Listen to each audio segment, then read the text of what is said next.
তো প্রথম কাজ কি আমাদের, প্রথম কাজ আগে সিলেবাসটা বুঝে নেওয়া। সিলেবাসটা প্রথমে বুঝে নাও। এই যে তোমাদের দেওয়া আছে দেখো, এডুকেশন সিলেবাস ক্লাস 12 সেমিস্টার 3, যেটা আমাদের যে board, West Bengal board of secondary council of education, সেই বোর্ড আমাদেরকে একটা সিলেবাস বেঁধে দিয়েছে, সেই সিলেবাস অনুযায়ী আমরা পড়বো। তো এখানে আছে তোমাদের দুটো গ্রুপ, যেমন ক্লাস 11 এর ফার্স্ট সেমিস্টারও ছিল দুটো গ্রুপ, এবং ক্লাস 11 এর সেকেন্ড সেমিস্টারেও তোমরা দুটো গ্রুপ পড়েছো। ক্লাস 11 এ ছিল ফার্স্ট সেমিস্টারে গ্রুপ এ গ্রুপ বি, এবং ক্লাস 11 এর সেকেন্ড সেমিস্টারে ছিল গ্রুপ সি এবং ডি। ঠিক একই রকম ভাবে ক্লাস 12 এর থার্ড সেমিস্টারেও তোমাদের দুটো গ্রুপ থাকছে। একটা গ্রুপের নাম হচ্ছে গ্রুপ এ, যেখান থেকে আমাদের 20 মার্ক একদম পুরোপুরি এমসিকিউ টাইপ কোশ্চেন আসবে, সমস্ত শর্ট কোশ্চেন। আর আমি এইটুকু শিওর বলতে পারি যে তোমরা 100% কোশ্চেন কমন পাবেই, আর এখান থেকেই পাবে। তোমরা শুধুমাত্র লেকচারটা যদি শুনে নাও, তোমরা যদি আমার ক্লাসটা যদি একবার দেখে নাও, আমি 100% শিওর, দরকার হলে 110% দিয়ে দিলাম, আমি 110% শিওর তোমরা এখান থেকেই পাবে। আমি তোমাদের ক্লাসের ফাঁকে ফাঁকে কোন কোন বিষয়টা বেশি ইম্পর্টেন্ট সেই বিষয়টা তোমাদের আমি অবশ্যই বলে দেব। তোমরা সেই বিষয়টা কি করবে, খাতায় নোট করে রাখবে, খাতায় আলাদা পয়েন্ট করে নেবে, যে লিখে নেবে আজকের ক্লাস কি, ইউনিভার্সিটি এডুকেশন কমিশন। তারপরে ইউনিভার্সিটি এডুকেশন কমিশনে আরিফ স্যার অর্থাৎ আমি তোমাদের কোন কোন বিষয়গুলো বেশি ইম্পর্টেন্ট দিতে বলছি, কোন কোন বিষয়গুলো বেশি মনে রাখতে বলছি, কোন কোন বিষয়গুলো পরীক্ষাতে আসবেই, এই কথাগুলো বলছি। ওই পয়েন্টগুলো তুমি আলাদা পেজে ভালোভাবে লিখে রাখবে। তো যাই হোক, যেটা বলছিলাম যে তোমাদের দুটো সিলেবাস, দুটো গ্রুপ আছে সিলেবাসে, দুটো গ্রুপ। একটা হচ্ছে গ্রুপ এ, গ্রুপ এ থেকে আসবে 20 মার্কের কোশ্চেন, এবং গ্রুপ বি, এবং আরেকটা আছে গ্রুপ বি। এই গ্রুপ বি থেকে আমাদের 20 মার্ক কোশ্চেন আসবে, যেগুলো সম্পূর্ণ এমসিকিউ টাইপ, অর্থাৎ মাল্টিপল চয়েস টাইপ কোশ্চেন। সেখানে একটা কোশ্চেন থাকবে, 4টা অপশন থাকবে, যে কোনো একটা অপশন অ্যান্সার হবে, সেই অপশনটা তোমাকে গোল করে দিতে হবে। আশা করি তোমরা ফার্স্ট সেমিস্টারে সেই বিষয়টা বুঝে গেছো। তো প্রথমে দেখো, আমাদের গ্রুপ এ তে দুটো ইউনিট আছে, একটা হচ্ছে ইউনিট 1 এবং ইউনিট 2। ঠিক একই রকম ভাবে গ্রুপ বি তেও দুটো ইউনিট আছে, ইউনিট 1 এবং ইউনিট 2। তো ইউনিট 1 এ আমরা যেটা আজকে পড়বো, ইউনিট 1 এ কোন কোন বিষয় আছে, এই যে দেখো ইউনিট 1 এর পুরো টপিকটার নামই কি বলতো, পোস্ট ইন্ডিপেন্ডেন্ট। পোস্ট মানে হচ্ছে পরে, ইন্ডিপেন্ডেন্স মানে আমরা সকলেই জানি যে স্বাধীনতা। স্বাধীনতার পরে যে পিরিয়ড, স্বাধীনতার পরে যে সময়কাল, সেই সময়কালে যে ইন্ডিয়ান এডুকেশন সিস্টেমটা কিরকম ছিল, কিভাবে এডুকেশন সিস্টেমটা চলতো, কিভাবে পড়াশোনা হতো, কোন কোন বিষয়গুলো পড়তাম, ওখানকার শিক্ষণ পদ্ধতি কি ছিল, শিক্ষার লক্ষ্য কি ছিল, তাদের পাঠ্যক্রমে কোন কোন বিষয়গুলো ছিল, এই সমস্ত বিষয়গুলো আমরা জানবো। তো তার আগে জেনে নিই যে সেই কমিশনগুলো কি কি কমিশনগুলো এসেছিল।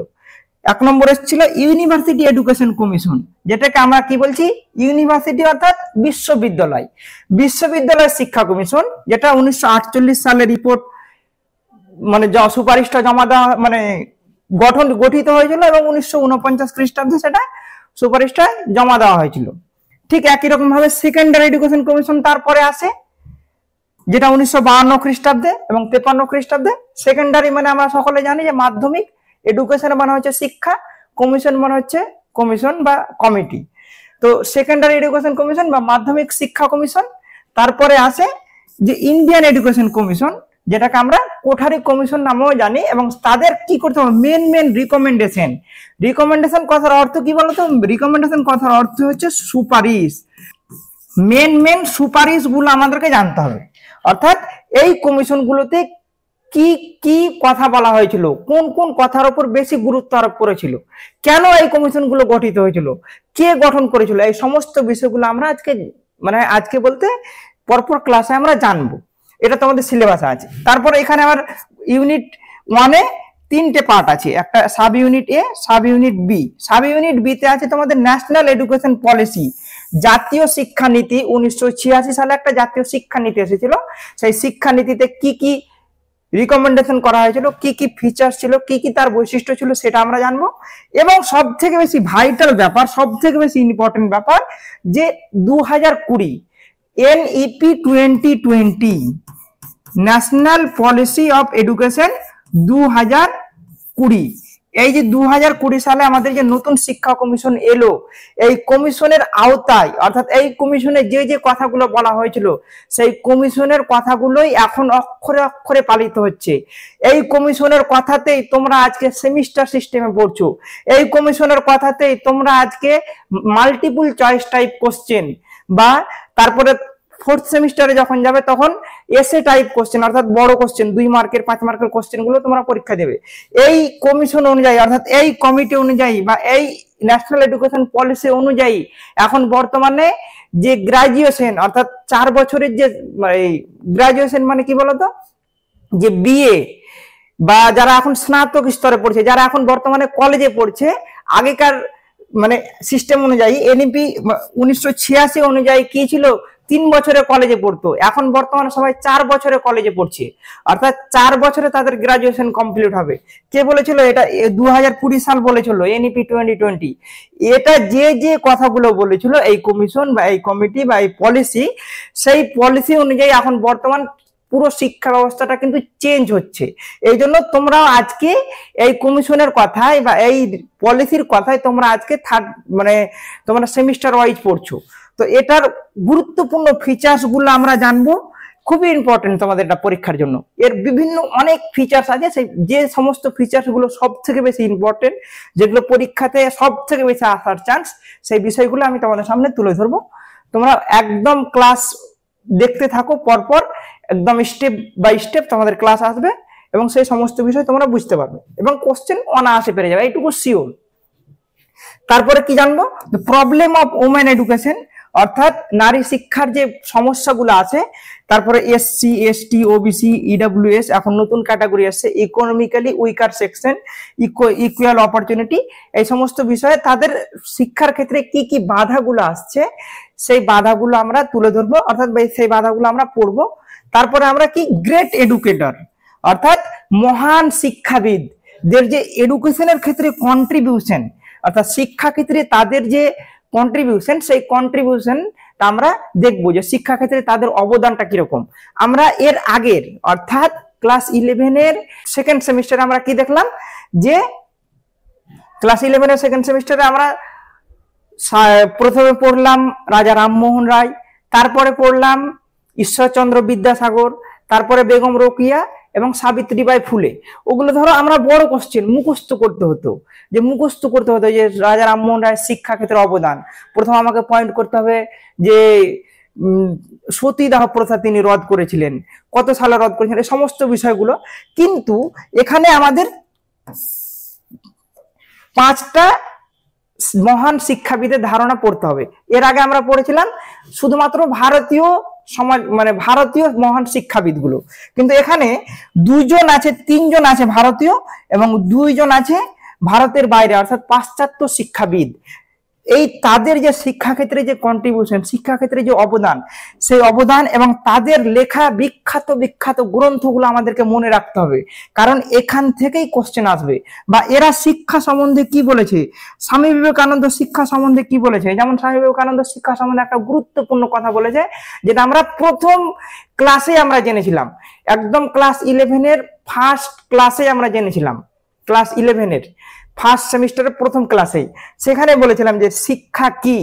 তখনই আমাদের স্বামী বিবেকানন্দ বলেছেন যে শিক্ষা হচ্ছে education is the manifestation and perfection already in man, অর্থাৎ প্রত্যেকটা ব্যক্তির মধ্যে যে সুপ্ত সম্ভাবনার বিকাশ কিংবা তার সুপ্ত সম্ভাবনা অলরেডি তার মধ্যে আছে, তাকে বিকাশ ঘটানোই হচ্ছে শিক্ষা। তো এই যে কথাগুলো, এই কথাগুলোই ইম্পর্টেন্ট, এই কথাগুলোই তোমাদের উক্তি আকারে চলে আসবে পরীক্ষাতে। এবং এই উক্তিটি কে দিয়েছিল? স্বামী বিবেকানন্দ, রবীন্দ্রনাথ ঠাকুর, না জন ডিউই, না রুসো, কে দিয়েছিলেন? এই কোশ্চেনগুলো একদম খুবই ভালোভাবে তোমাদেরকে একদম ঠোঁটস্থ করতে হবে। যখন আমরা মহান শিক্ষাবিদ পড়বো তখন তোমাদের ইম্পর্টেন্ট পয়েন্টগুলো, কোন কোন বিষয়গুলো বেশি মনে রাখতে হবে, কোন কোনগুলো আসা বেশি চান্স, সেটা আমি অবশ্যই তোমাদের বলে দেবো। এখানে আমরা দেখলাম যে রবীন্দ্রনাথ ঠাকুরকে আমাদেরকে পড়তে হবে, স্বামী বিবেকানন্দ, মহাত্মা গান্ধী, জন জ্যাক রুসো আর জন ডিউই। এই 5টা শিক্ষাবিদ পড়লেই আশা করি আমরা সমস্ত কোশ্চেন পেয়ে যাব। এরপরে আমরা চলে আসি যে আমাদের লাস্ট অর্থাৎ 20 নাম্বার কোশ্চেন আমাদের মোটামুটি কমপ্লিট। 20 নাম্বার কোথা থেকে আসবে, কিভাবে আসবে, কোন কোশ্চেনটা আসবে, সমস্ত কোশ্চেন তোমাদের আমি 100% বলে দেবো এই কোশ্চেনটা আসবেই, শিওর। এবার আমরা চলে আসছি যে গ্রুপ বি। গ্রুপ বি তো ঠিক একই রকম ভাবে দুটো ইউনিট আছে। তো গ্রুপ বি তে আমাদেরকে যেটা পড়তে হবে যে recent trend and issue in modern education, অর্থাৎ বর্তমান শিক্ষা ব্যবস্থায় যে কোন কোন ট্রেন্ডস গুলো চলছে, কোন কোন ইস্যু গুলো চলছে, সেই ইস্যুগুলো। যেমন ইউনিট 1 এর পুরোটার নাম হচ্ছে ইনক্লুসিভ এডুকেশন। হয়তো তোমরা এর আগে হয়তো নামই শুনোনি। ইনক্লুসিভ বিষয়টা কি? ইনক্লুসিভ কথার অর্থ কি বলতো? অন্তর্ভুক্তিমূলক শিক্ষা, অর্থাৎ যেখানে সকলকে একত্রিত করে শিক্ষা দেওয়া হয়, সকলকে একসঙ্গে শিক্ষা দেওয়া হয়। তার দুটো পার্ট আছে, এক sub unit A, sub unit B এবং সাব ইউনিট সি, তিনটে পার্ট আছে। সাব ইউনিট এটা আমাদেরকে পড়তে হবে যে education for differently abled children, ইংলিশে আছে। আমি তোমাদের সমস্ত মানে বিষয়গুলো বাংলাতে প্লাস ইংরেজিতে দুটোতে বুঝিয়ে দেবো, যাতে তোমাদের কোনো জায়গায় ত্রুটি না থাকে। Education for differently abled children অর্থাৎ যারা বিভিন্ন দিক থেকে অ্যাবেল নয়, বিভিন্ন দিক থেকে অ্যাবেল ধরে নাও, মানে কিরকম? যারা মানে ধরো হ্যান্ডিক্যাপ, বা যারা হয়তো চোখে দেখতে পায় না, যারা হয়তো কানে শুনতে পায় না, যারা ধরো হাঁটা চলা করতে পারে না, পা নেই, তাদের যে শিক্ষা ব্যবস্থা, তারা ওই শিক্ষা ব্যবস্থাটা কি বলছে, তাদের জন্য কি কি প্রয়োজন, কি কি ব্যবস্থা নেওয়া প্রয়োজন, এই সমস্ত বিষয়গুলো। তারপরে দেখো এই যে ভিজুয়ালি ইম্পেয়ারমেন্ট, অর্থাৎ যারা চোখে দেখতে পায় না, যেমন ব্রেইল পদ্ধতি একটা পদ্ধতি আছে, ওই পদ্ধতির মাধ্যমে যারা টোটালি চোখে দেখতে পায় না তাদেরকে কিন্তু পড়ানো হয়। এইরকম বিভিন্ন আছে, যারা শুনতে পায় না তাদের জন্য কোন পদ্ধতিতে পড়াবো, তাদের এই সমস্ত বিষয়গুলো বা এই সমস্ত বিষয় কি, এই সমস্ত বিষয়গুলো আমাদেরকে জানতে হবে। তারপরে ইউনিট সি তে আছে meaning, importance and barrier of inclusive education, অর্থাৎ অন্তর্ভুক্ত শিক্ষামূলক এর মানে, এর অর্থটা কি এবং এর কি কি গুরুত্ব রয়েছে এবং এর বাধাগুলো কি কি। বাধাটা সব থেকে বেশি ইম্পর্টেন্ট, মানে অন্তর্ভুক্ত শিক্ষা যে আমরা বর্তমানে যে চলছে, সেই শিক্ষা ব্যবস্থা মডার্ন ট্রেন্ড যে চলছে, সেই শিক্ষা ব্যবস্থায় কোন কোন বিষয়গুলো বাধা হয়ে দাঁড়াচ্ছে, এই বিষয়গুলো আমাদেরকে পড়তে হবে, এটা বেশি important. Role of formal and informal agency in the building of inclusive society, যে ফর্মাল অর্থাৎ যে সমস্ত বিষয়গুলো নিয়ম, যে সমস্ত মানে সংস্থাগুলো নির্দিষ্ট নিয়ম কানুন শৃঙ্খলা মেনে চলে, ইনফর্মাল যেগুলো সে সমস্ত নিয়ম কানুন শৃঙ্খলা মানে না, সেই সংস্থাগুলো। যেমন ইনফর্মাল আমাদের কি বলতো? ইনফর্মাল হচ্ছে একটা পরিবার, একটা সংস্থা, শিক্ষা প্রতিষ্ঠান একটা সংস্থা। তো শিক্ষা প্রতিষ্ঠান অর্থাৎ বিদ্যালয় হচ্ছে ফর্মাল, ফর্মাল এজেন্সি শিক্ষার। ইনফর্মাল মানে যে নির্দিষ্ট নিয়ম কানুন মানে না, পরিবার। সেই পরিবার বা বিদ্যালয়ের ভূমিকা কি, যে আমরা ইনক্লুসিভ সোসাইটি তৈরি করব, তাদের কি কি ভূমিকা রয়েছে, এই সমস্ত বিষয়গুলো। এবং লাস্ট যে ইউনিট, সেই ইউনিটে তোমাদের পড়তে হবে এডুকেশন ফর অল, অর্থাৎ সকলের জন্য শিক্ষা। এখানে আছে এডুকেশন ফর 21 সেঞ্চুরি, অর্থাৎ বর্তমান যে একাবিংশ শতক চলছে, সেই একাবিংশ শতকের একাবিংশ সেঞ্চুরির শিক্ষা ব্যবস্থা সম্বন্ধে আমরা জানবো।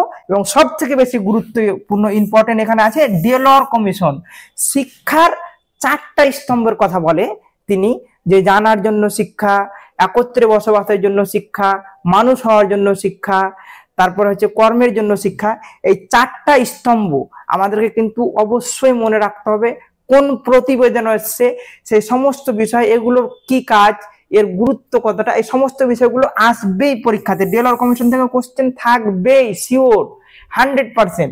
এরকম ভাবে তোমাদের কোশ্চেন হতে পারে যে ডেলর কমিশনের 4টা স্তম্ভ, অর্থাৎ জীবনব্যাপী শিক্ষার কোনটি স্তম্ভ নয়, হয়তো 3টে দিয়ে দিল, আর একটা হয়তো অন্য অপশনে দিল। 3টে অর্থাৎ কি, যে 4টা স্তম্ভ আছে, জানার জন্য শিক্ষা, একত্রে বসবাসের জন্য শিক্ষা, মানুষ হওয়ার জন্য শিক্ষা, আর একটা হয়তো অন্য কিছু দিয়ে দিল, কর্মের জন্য শিক্ষার বদলে অন্য কিছু দিয়ে দিল, তখন তোমাকে ওই অ্যান্সারটা করতে হবে। তারপরে যে এখানে আর একটা বি পার্ট আছে এডুকেশন ফর অল, এখানে universalisation elementary education in India, অর্থাৎ সার্বজনীন প্রাথমিক শিক্ষা। বর্তমানে যে সার্বজনীন প্রাথমিক শিক্ষা, ইউনিভার্সালাইজেশন এলিমেন্টারি এডুকেশন, তাকে বলা হয় ক্লাস 1 থেকে ক্লাস 8 পর্যন্ত যে শিক্ষা ব্যবস্থা, সেটাকে বলা হয় সার্বজনীন প্রাথমিক শিক্ষা। সেই শিক্ষা ব্যবস্থাটা কি, এবং role of positive psychology in modern education, অর্থাৎ হ্যাঁ বর্তমান যে শিক্ষা ব্যবস্থায় যে সাইকোলজির কি পজিটিভ ইম্প্যাক্ট আছে, তার কি ভূমিকা আছে, সেই বিষয়গুলো আমরা জানবো। তাহলে এখানে আমাদের দুটো ইউনিট পড়তে হচ্ছে। সব থেকে বেশি ইম্পর্টেন্ট এই যে হিয়ারিং ইম্পারমেন্ট, সবই ইম্পর্টেন্ট, কিন্তু যে যে কোশ্চেন গুলো আসবে ওই কোশ্চেন গুলো আমি তোমাদের বলে দেবো, এটুকু শিওর। ঠিক আছে,